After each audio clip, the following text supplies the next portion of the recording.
This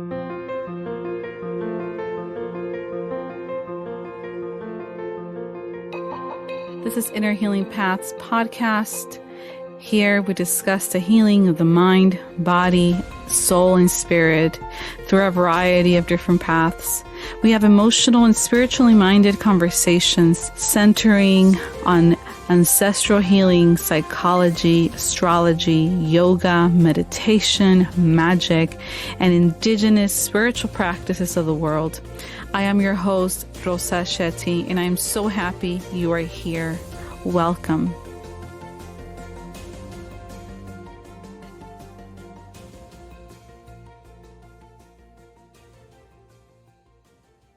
Hello, everyone. Welcome back to the podcast. I'm your host, Rosa. And for this episode, I had the opportunity to sit with Natalie Gutierrez. She is a mental health therapist from New York, and she's an author. She wrote a book titled The Pain We Carry.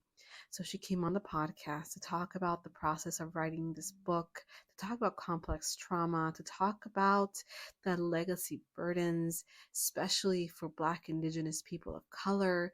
We talked about ancestral healing and reconnection with our Indigenous ancestral ways. And she was so generous in sharing her story, her journey, her creative process. And I am just so grateful that I had the opportunity to have this wonderful conversation with her. Now, time for a brief disclaimer. Please know that this episode does not treat or diagnose any physical or mental health condition. This episode does not substitute for healthcare or mental health services. Guests have a right to share their opinion and perspective, and this does not constitute an endorsement of them or any entity they represent. So without further ado, here's my interview with Natalie Gutierrez. Take a listen. Welcome, Natalie, to the podcast. How are you?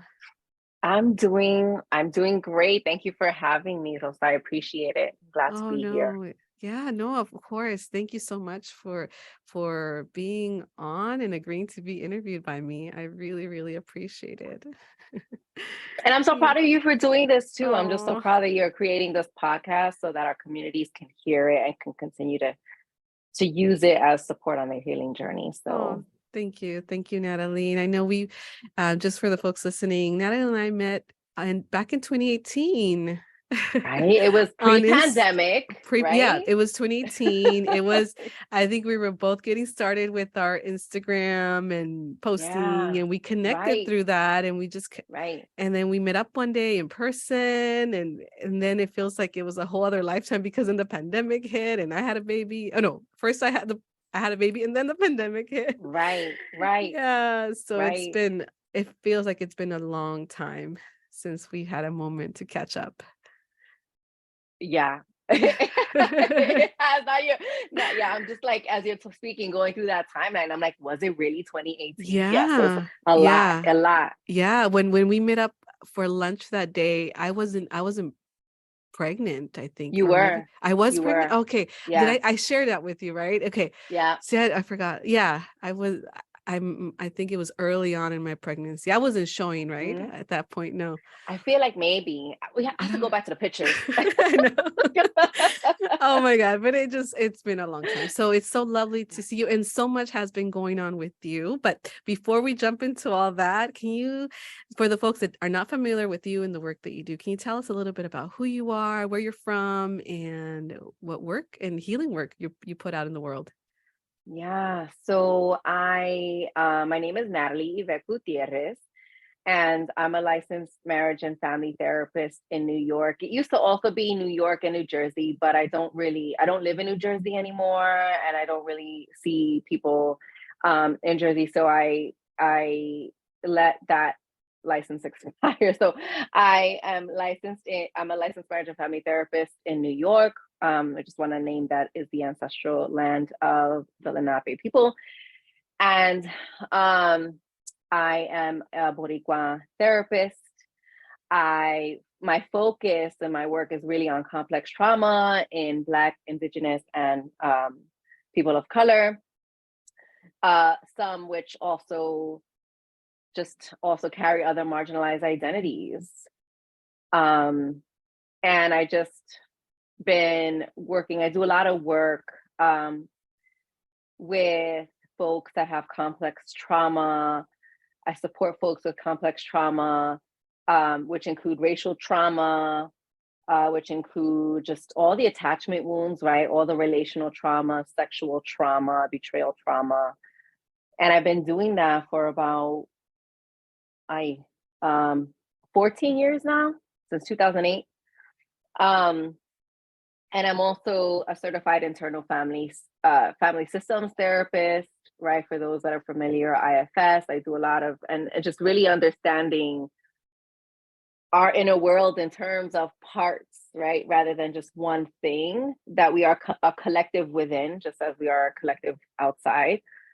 Um, and what I want to be doing and what I have in my plans that I'm beginning to build are I want to do healing circles. I want to create healing circles that are for BIPOC, that also invite folks to just do parts work, really just understand their own inner worlds, and how that also connects with just the cultural burdens, the legacy burdens, right? Intergenerational trauma, tying all of it together, because all of it is connected and all of it is rooted in historical trauma and how that's just impacted our lineages over time. And I'm just really fascinated and really passionate about helping our communities heal from the present day issues that we carry in our hearts, and also the legacies of all of that. And I really want to also do group work, like intergenerational group work. I want to see more families get together and do the healing work together, rather than just individual. Like, I want mom and children to come in. I want parents. Like, so I kind of want to, I envision something like that, putting together something like that in the future, mixed with like curanderismo. So that's my passion. That's really like the work that I've been doing, and also that I want to continue to build on and do in the future. Oh, that's so beautiful, Natalie. And just hearing you talk about your passion, this is what is needed. I think this is what the collective needs, is that not just one, not healing individually, or, but healing in community with our Yeah, family. That's what that I think that's how, or the root of a lot of the healing that happens, is when we heal not just ourselves, but our family, our lineage, really, and healing right. those burdens. And going back to what you mentioned earlier, so you talked about legacy burdens, intergenerational trauma, and I just want to just lay almost like a foundation for the folks listening that may not be so Hmm. familiar with these terms. So, or even complex trauma, right? Sometimes people don't really understand what's the difference between complex trauma and post-traumatic stress, or just Hmm. trauma, So, Yeah. let's start with that. So just in your own perception, and with your experience and all the healing work that you do, how do you see, or what is complex trauma versus uh post-traumatic stress, or just trauma in and of Yeah. itself? Yeah. So how I understand complex trauma, really it ties to relational trauma. So any trauma that really happens in a relationship, where you are betrayed, or where there are attachment ruptures, where there is something just relationally, where there are relational wounds and they continue to happen over time. It's that ongoing exposure to trauma over time that um it creates toxic stress in the body. It creates toxic stress, especially when we're exposed to these, I want to say, toxic environments or toxic experiences, or people that are really hurt, that are hurting us over time. That this is what creates that complex PTSD, that complex trauma. And it's how our bodies respond to that. And how I understand it really is more of it, alongside having like sensations, not sensations, but like um sensational triggers, like hearing something, hearing sounds, or smelling something, and being triggered and activated with that. Complex trauma also has emotional triggers. So if someone says, for example, you're needy, you're so needy, right? That could really hit a core wounds of maybe when we were told by our caregivers growing up that we needed too much or we were too much, and that those wounds or those words really cause a lot of wounding within us, right? There are emotional triggers that are attached to complex trauma that are not really there for post-traumatic stress. You know, PTSD, which can be, from how I understand it, it can be just one traumatic event, right? It can be one traumatic event, but it's more tied to the triggers that happen with sensations. Complex trauma is the stress response or the trauma response in our bodies that are also emotionally linked.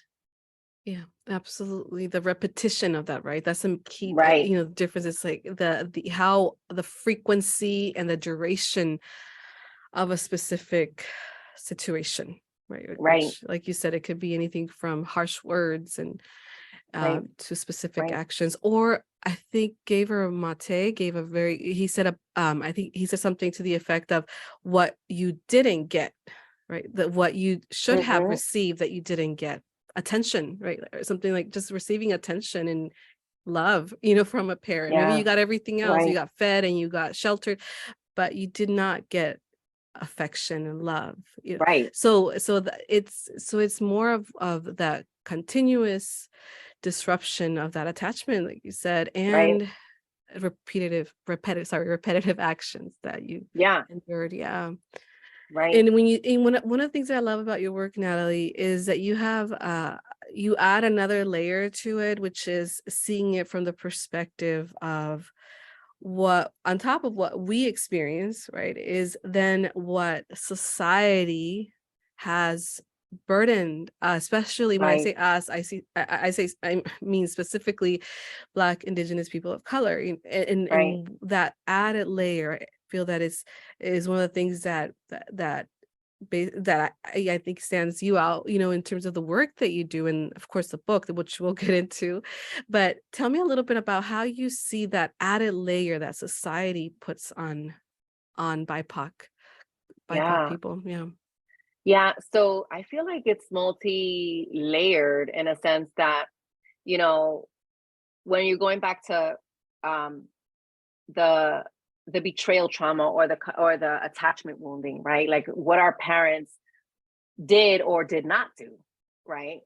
If you were abused physically, if you were abused sexually, if you were abandoned, if you were emotionally neglected or abused, or physically neglected and abused, right? That that this parenting, came, this or lack thereof, right? This came from somewhere. That there Mm, are ties to what parents could and could not do. And a lot of this dates back to, well, what was happening for them, right? Like they mm, were probably traumatized themselves, and then they're parenting children from a place of their own unresolved trauma, right? From their place of avoidance, from their place of like just not knowing any better a lot of the time. And this stems from somewhere. This stems from historical trauma, right? That all the yeah. historical trauma, all the ancestral trauma that lives in our lineage, and also the attachment wounding passed down over time, right? These are the legacy burdens, the patterns in our family of abuse, the patterns of neglect that is passed down all throughout the generations, and that's rooted in historical trauma. And also there are the current day pressures of society, like the larger culture. When you think about how we are all grew up in a system that is racist, that perpetuates racism, that perpetuates oppression and a lot of isms, right? That all of this is what we breathe every day. This is in the water we drink, right? This has polluted the air. And so naturally it impacts our families, it impacts how they are with us, And then also how we are with our own kids, so on and so forth, with our friends and all of relationships. And so when we think about complex trauma in terms of relational trauma, it's also important to think about the relationships we have outside of our own families, that this is the relationship we have with community, this is relationships that we have with the institutions that we grow up in and the laws that govern us, right? The relationships we have with law enforcement. Like there's just so much rupture that is there. There's so much hurt, there's so much trauma. And so I'm really wanting to see it all like from a broader understanding of how everything is really interconnected and how it's just like this domino effect or this ripple effect of pain that is passed down, and all of it is relational. Okay. Thank you for that. Yeah, it's you mentioned it's in the air, the water we drink. For folks, getting started on this journey of understanding what they've been burdened with systemically and then personally with their family. How would you say is in your experience, what is that window into becoming aware that this is everywhere, or maybe I've been so desensitized so that I didn't even notice how it's affected me more. I'm talking about more of the systemic burdens that are placed on BIPOC. What would you say is a small window so people can start getting some awareness of how this is impacting them? Like being curious, just wanting to make Mm, sure that I mm-hmm, think being mm-hmm, curious. mm-hmm. So, okay. Well, both of them it's around being curious Yeah, about our what's happening for us, in the moment, right? And then also seeing how we want to respond and seeing how we actually yeah. respond to something or how somebody is responding to us. Mm-hmm.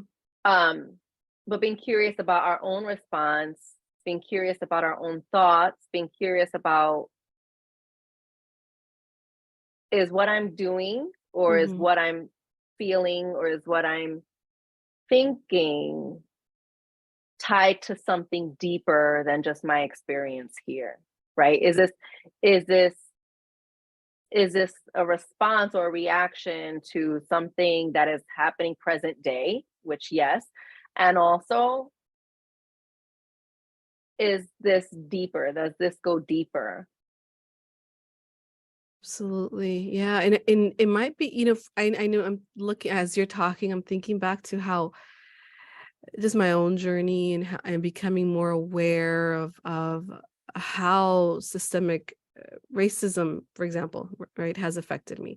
And Yeah, when did that become, and I'm thinking it really did come by hearing it somewhere, right? Learning about it. And then, like you said, being curious about, well, or really reflecting on, well, how does it play out at work or with my boss yeah, or at the grocery, how does it hmm, play out? And really, like you said, being curious about exploring that yeah, within ourselves. Yeah. How was it for right. you? How did that, just in your own journey, what was your window into understanding, how you've been impacted by this systemic trauma or burden?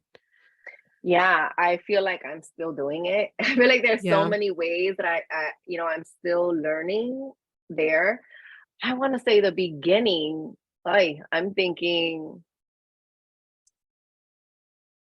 I I mean, I feel like some of it was there here and there. Like here and there, I would say, the way that we respond to certain things, like in my family, this feels like a bit much. Like this feels like a lot, or like this feels wrong. That I always have to be working and that I can't relax. Like this feels really wrong.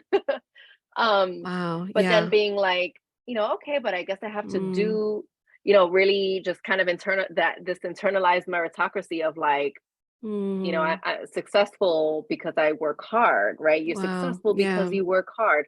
Um, I think some of these narratives I've also perpetuated, right? Like I've Mm-hmm. also said these things too when I believe them.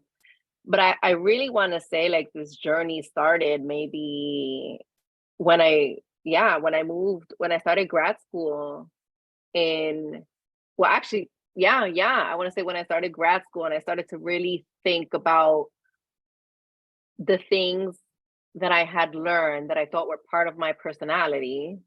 Especially when I moved to, I did my master's in Hawaii. When I went out there, I just learned so much about who I was out there and how I had learned, I mean, just all the internalized capitalism and all the just internalized messages that I had to produce in order to be worthy. I mean, I really started to look at that then, and I started to question a lot of things about how I was also perpetuating harm, right? A lot of the, a lot of the, I don't want to say self-hatred, but a lot of this, my own internalized racism of how I spoke because I had an accent, or you know, really wanting to like assimilate and wanting to sound white, whatever that was, because that was synonymous with like you're educated when you sound like that, right?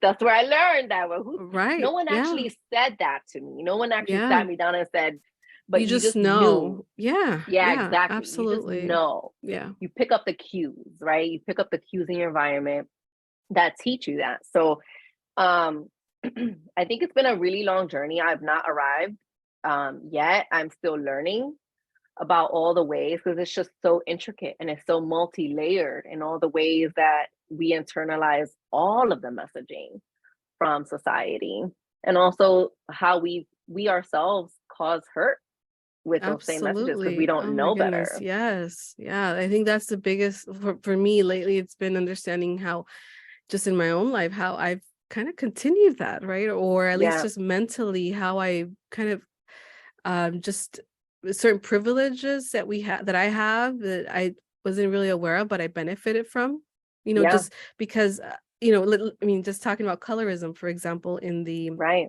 and you know what? One of the things I realized is not just in the Latinx community, No, it's not. but it's everywhere. My husband, his heritage is Indian, and it's also huge there. I don't know if it's shifting for that community, but it is colorism is a huge thing. Yeah. I mean, literally when a child is born, this is what I heard from my husband's family, is that the first thing the aunties ask is like, oh, are they lighter or they're dark? It's like they immediately, it's and I know from my family, where I come from, that's the thing too. So Mm-hmm. learning how, doesn't matter what part of the world you're from, the colorism is real, is there, and it's so, how can you say, it's like going back to the air we breathe.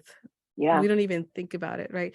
So Right. it's, for me, it's honestly, it's just that, starting with that, right? And what's happening now for me Yeah. is just really looking at, catching myself basically when I'm thinking certain things, saying certain things, and where is that stemming from? Yeah. Yeah. Yeah. Just the other day, I took my sons to get haircuts, and one of my sons has curly hair like me, and the other one has like straighter hair. And the hairstylist was cutting the one that has straight hair first, and she just kept saying, "Oh, such good hair, such good hair." And and I'm like, I Oh remember when my I used to goodness. say that. I Yeah. remember when I Yeah. used to say, when I used to think that my curls were not good hair. And I used to always, I used to just want to always, I used to straighten my hair. I never wanted my hair to be curly, ever, ever, ever. And it's not that straightening your hair is a bad thing, right? But when we do it from a place of intention and choice, it's different rather than when we do it from a reflex response because we've been taught that our hair shouldn't take up space or our hair needs to look like this, right? Um, Exactly. and so, it's just, and I know that this person wasn't trying to be intentionally harmful, and the language that we use, right? And the belief that we have around what is good hair and what is, if there's good hair, there has to be another kind of hair. So like, what is Absolutely. the what is the bad hair? What does that look like? You know? So it really is just there. And I remember believing that. I remember believing like my Mm-hmm. hair was not good hair. See, and these are the small things that accumulate over time Hmm. that really create our beliefs about ourselves and the world. It's these little things, right? Little by little, since we were young, Yep. hearing this over and over and over, eventually it becomes your what you believe to be true. Yeah. Yeah. Yep. Yep. Yeah. So Natalie, you have mentioned the term legacy burdens, and I Hmm. just wanted to define or just Hmm. if you can share a little bit about what that is in terms, because I know that's the term that is used in internal family systems theory. So for the Hmm. folks listening, how would you define legacy burdens? What does that look like from your line of work? Yeah. I appreciate that question.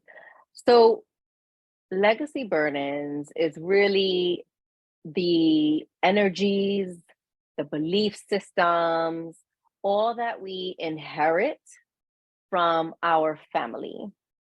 So, our elders, our family, our ancestors, it's the stuff that we've inherited from our lineages, or the people that we grew up with. Because sometimes, I mean, there are folks, right, that don't have um, connections with their biological families, but are raised in different families. So, it is the beliefs that we have inherited about ourselves, about the world, and it's also energies, right? Like the energetic field that we grow up in, our because our everywhere that we go has energy, right?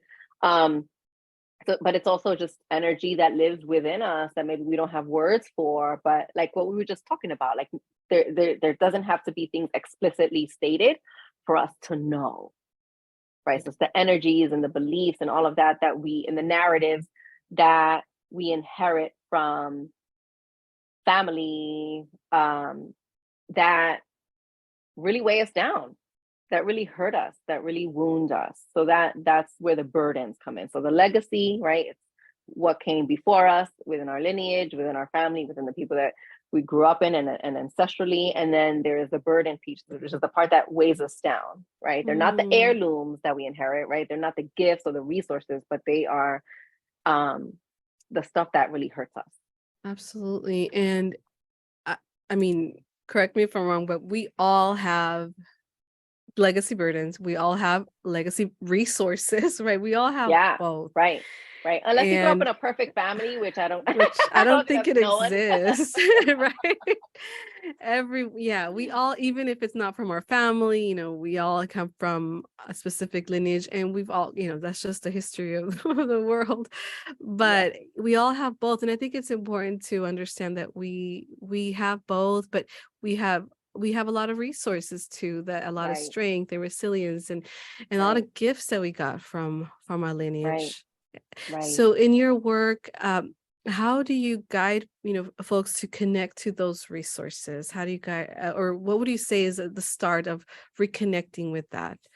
Or will you equate Yeah. that to the healing, healing from trauma, reconnecting with their ancestral resources? How do you see that? I found that when I ask people to explore within themselves what those resources are, I usually start with, well, we've talked about the stuff that has been painful in your family, right? Are there any things that you got that you really appreciate, that you like? What are some of those heirlooms, right? What are some of those gifts? Well, and this is what I usually hear, right? We love music. Hmm. Music has been I really love that. healing for Yeah. us, or we love dance, or um, we love our connection to land, or we love our connection to the spirit world, or plants, or art, or these kind of things. Great, like let's start there. Can we use that then and build on that, so that we can continue to use this as how we as something that we go to when we're feeling stressed, as something that we can go to when we're feeling alone and when we're feeling that we need connection, right? Can we use this to help our healing, right? That's holding on to your resources. That's holding on to and beginning to just um identify what you also got that you appreciate about your lineage. That is so beautiful, Natalie. And as you're talking about it, I'm thinking back at, my own family and what has been the resources, and try to think as you're talking quickly, how has it helped me? And I'm thinking about art, just it came to Mm-hmm. mind, just I remember folks in my family talking about how so and so was an artist, like they drew really well, or so and so was a carpenter and they made these beautiful furniture pieces, and I'm thinking, how has my healing developed? And it's been through creativity. So it's so fascinating. Sometimes we don't even connect the dots, right? Of how so much of our own healing comes through that connection with what was our ancestral, what were their strengths, where did they find joy, where did they find peace, what endured, through all the obstacles and everything that they went through, what has carried on despite all of that, right? Yeah, And and most of right. the time, like you said, music, art, food, Food. right? We Yeah. both said it, food. Yeah. Yeah, so beautiful. And and I've also found for myself and, for other people that sometimes even the word ancestry or ancestors can be activating because not everyone has the privilege to know their ancestors, right? And we like to say ancestors known and unknown because even though you don't know them, right? Even though you don't know of them and you don't know them, they still live within you. They still live within you. So Absolutely. um sometimes I've had folks, and even myself in my own healing journey, I've just invited or, gone inside and just say, let me just call upon an ancestor. Like, let me just call and say, Mm, you know, I'm gonna visualize myself walking on a path. I'm gonna visualize and just see who's there to greet me. And if I feel uncomfortable, I can set boundaries and I can say, like, give me space, right? And this is some of what Daniel For's work, right? Ancestral medicine. yeah. Um, and so I've learned some of this through the ancestral medicine work. And also just like intuitively, when you think about what just feels good for your system, is it going to a walk in nature and just looking at the trees and just speaking to the trees? Is it going inside and just seeing or asking Yeah, for an yeah. ancestor to show themselves, and then just go with that, right? Just go with that. You don't have to really have the answers. You can also create. You can also Mm, that's part of what we can do today, right? mm. For when we become ancestors, Yeah, that we can yeah. create practices based on just what intuitively comes to us from what we know about our lineage, and recreate that as as another healing resource for ourselves. You mentioned Daniel 4. I remember I did a meditation with him once, as a group. We did a group meditation, and I remember the very first time he guided us to the ancestral fire. I don't know if you've done that Mm, meditation with mm-mm, him, mm-mm, and he, it was guided. So he was just asking, who shows up for you, who's in that fire. And I only saw abuelitas, women. I didn't see mm, any men or man. I didn't see one man in that circle, and that has always stayed with me. That initial image, and continuously as I evolved in my own healing and ancestral connection journey, it's always been female grandmothers, very maternal figures that show up for me. How has it been for you? Who shows up for you? I'm just curious when you go there and you ask, okay, show up for me, show me now. What shows up for you?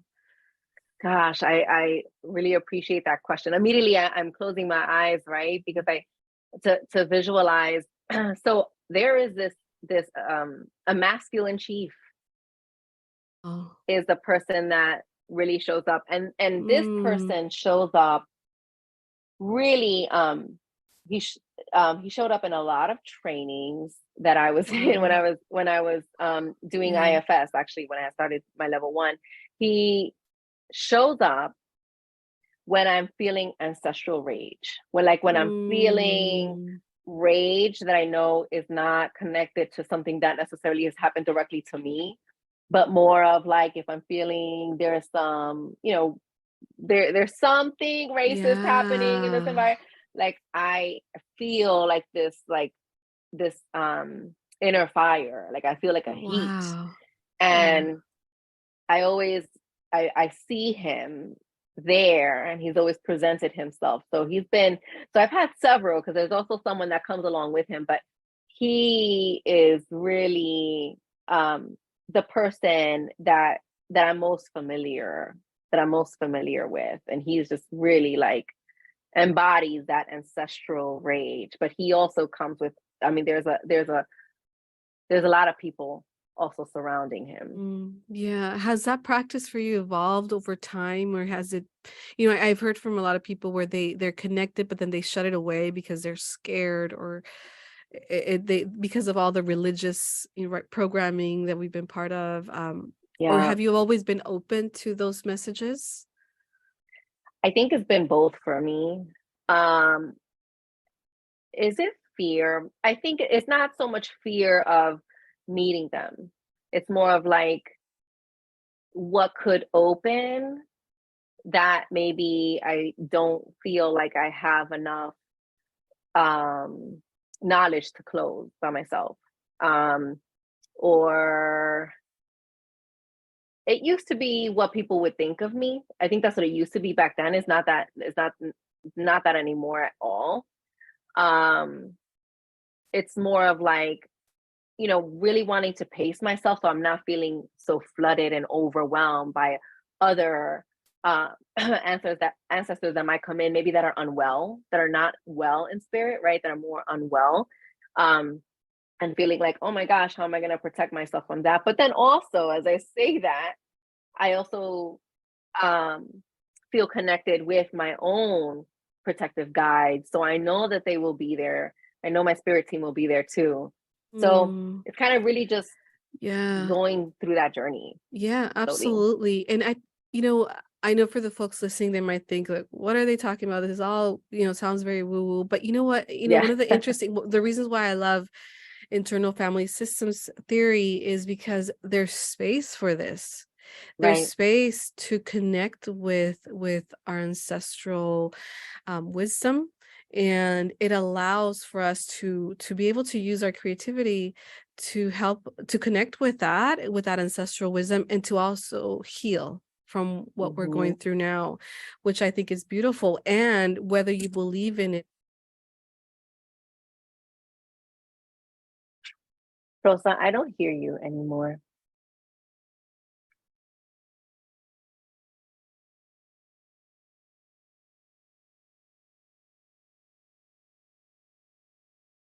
Okay, can you hear me now? Yep. Okay, sorry, I Got don't it. know what happened.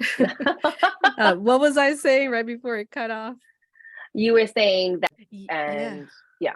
Yeah, no, so even if you don't believe in it, Hmm. because let me go back to say that I was in therapy at some point, not too long ago, and I had a therapist that was certified in IFS, and over, we met for a few times, and then naturally something came up during our session where she asked me about who was that, that part, and what do they look like, and how the age, and I was kind of going with it, and she guided me through this process of unburdening really that my Hmm. lineage and sending healing back to them. And that Yeah. was such a powerful and healing experience for me, and it had nothing to do with, just being a medium or seeing my ancestors or Right. seeing ghosts, because so many people are Right. scared of that, right? Right. It was literally what came through for me in that moment of my healing was understanding that that particular issue that I was dealing with at that point didn't start with me. It went way back. Mm-hmm. And in order for me to Mm-hmm. heal, I had to connect with that source, almost that lineage, right? Yeah. So for me, it was just Yes. powerful. And you know, how, I don't know how that journey has been for you or for the folks that you work with. It is really powerful. It's really powerful, especially when you talk about when you just name right now, passing down the burdens, right? Mm-hmm. Passing them through the lineages so that we can um, bring it back. But sometimes it's even, I know for me, I felt guilt to do that because I'm like, well, this burden doesn't even really belong to them either because they didn't create this. This happened from, Mm, the ancestral, yeah. this came from historical trauma. So Right. I don't want to pass it down.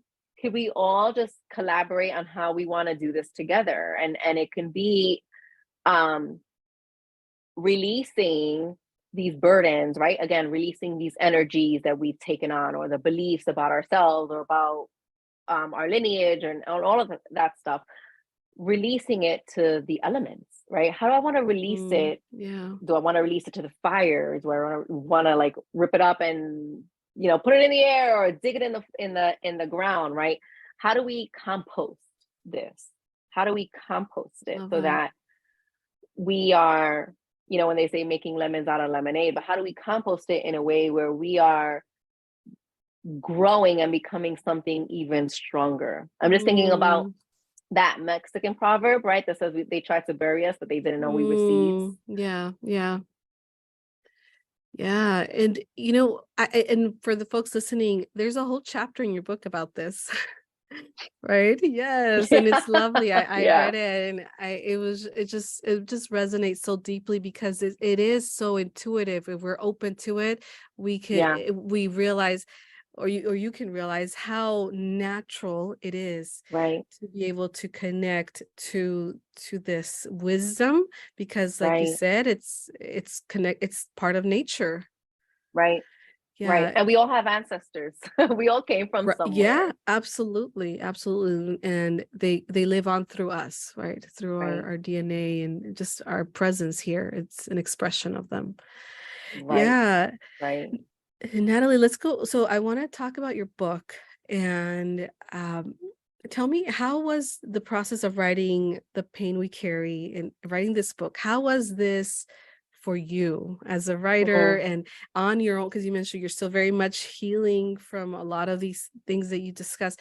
How did it help your journey? How did it move along your journey? Oof. Yeah, Rosa. So, writing this book was really hard. It was really hard. The book that is published is not the book that I was writing originally. It transformed Oh, oh over wow. the Yeah. writing. Um, and I mean to the point that the table of contents even looked different. Like Oh it my was goodness. just Yeah. everything was so different. Um, I definitely I struggled in the beginning, and I talk about this in my intro. I struggled in the beginning a lot because it became very heady. Like I didn't want to go there. I didn't want to put my soul in it. Like I wanted to just speak from a safe place, speak from a very intellectual place. I wanted to intellectualize the whole book, right? I wanted to just like, I'm gonna cite this and I'm gonna do this. Um and then my publisher, like they were like, we have to have a meeting because like essentially when I'm falling asleep when I'm reading your book, that tells me that this is way too intellectual and like we need to do something about this. And Yeah. I told them like, I they wanted me to write in my natural voice.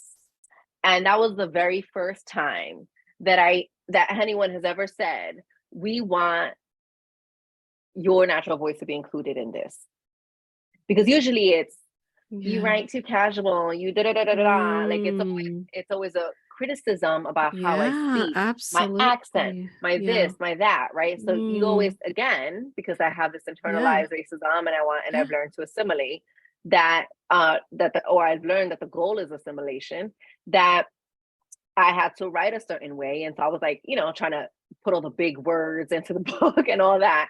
And then the the the consequence of that was that I was not connecting to my readers. I wasn't connecting to my readers. Mm, Um, and so having that permission to to write from my mm, natural voice was like a big thing. And that's, and it also dawned on me, and that is like, wow, like that, it is a privilege to grow up not being critiqued, not having your natural voice be critiqued. It's a privilege. It's a privilege mm. to not be told that you have to assimilate to whiteness, Yeah. that you have to assimilate. So it was a struggle, and I did find myself pandering to the white people that would read my book, and like, do I have enough to Mm, cite this? Because people are gonna say, cite this. Tell me where you got this right. from, right?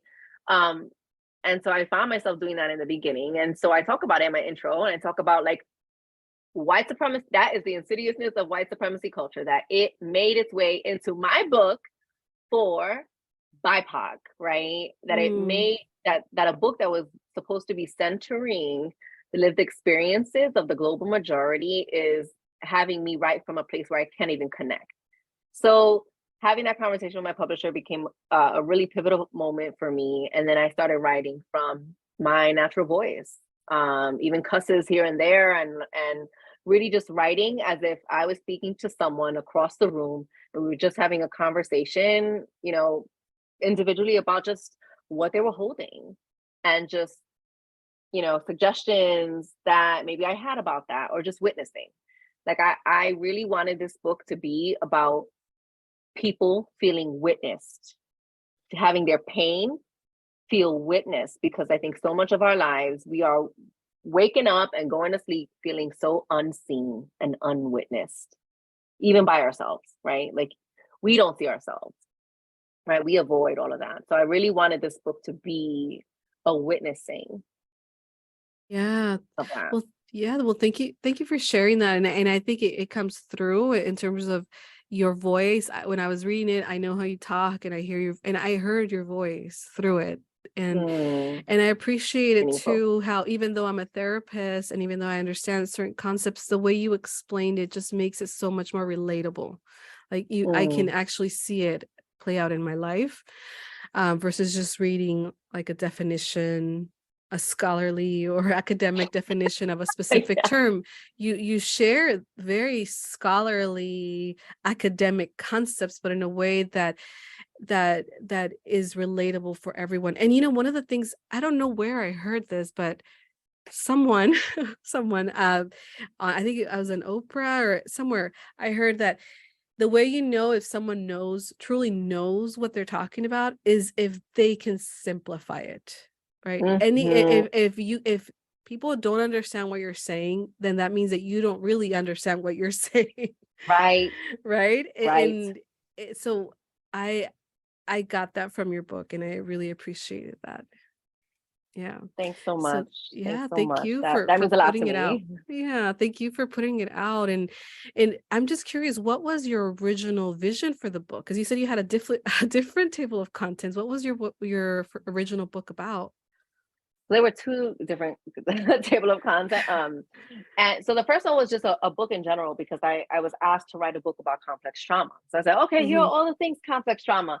And Yeah. then the person said, okay, write a book from your heart about complex trauma. Like, what is the book Wow. from Yeah. your heart about complex trauma? And I said, well, the book about from my heart about complex trauma isn't just a general book. It's really a book about complex trauma that includes the centering of people of color, of the global majority. It includes complex trauma and how it shows up for us.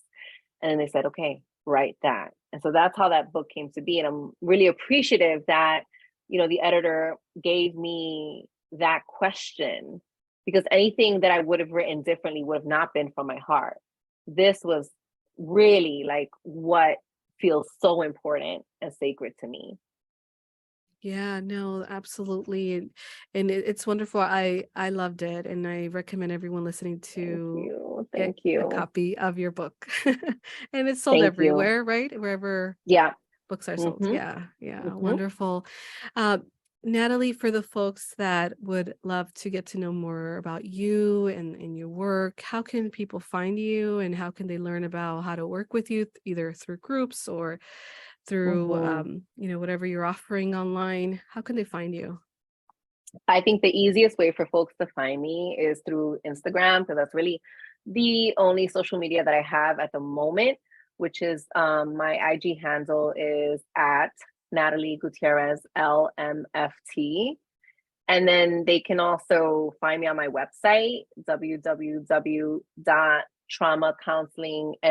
www.traumacounselingnyc.com. And I'm going to be putting together a newsletter, an email newsletter. So when that happens, I'm probably going to announce it on IG, so folks can tune into that as well. Wonderful. And I will include it in the show notes as well, so folks can just click on that. Thank you, Natalie, so much for your time. Thank And you. I hope for you to come back at another time, maybe on your next book, for your next book, Yeah, your right. next I offering. hope so. Yes. Thank you. Okay. Thank Thank you, you for having me, Natalie. Rosa. Of course. Bye bye. I hope you enjoyed this episode. I hope that you found it healing and nourishing to your mind and soul. If there's a friend that you think would benefit from listening to this information, please share it. Share about our podcast. If you feel called to, please leave us a review, as this really, really helps boost our presence here in Apple Podcasts, and it makes it easier for others to find us. To stay up to date on new episode releases and special events and projects that I'm working on, you can follow us on Instagram at Inner Healing Paths Podcast. And you can subscribe to my newsletter by going to my website, which is rosashettylcsw.com. And I will include this information and links in the show notes. Once again, thank you so much for listening, and I look forward to sharing with you again next time.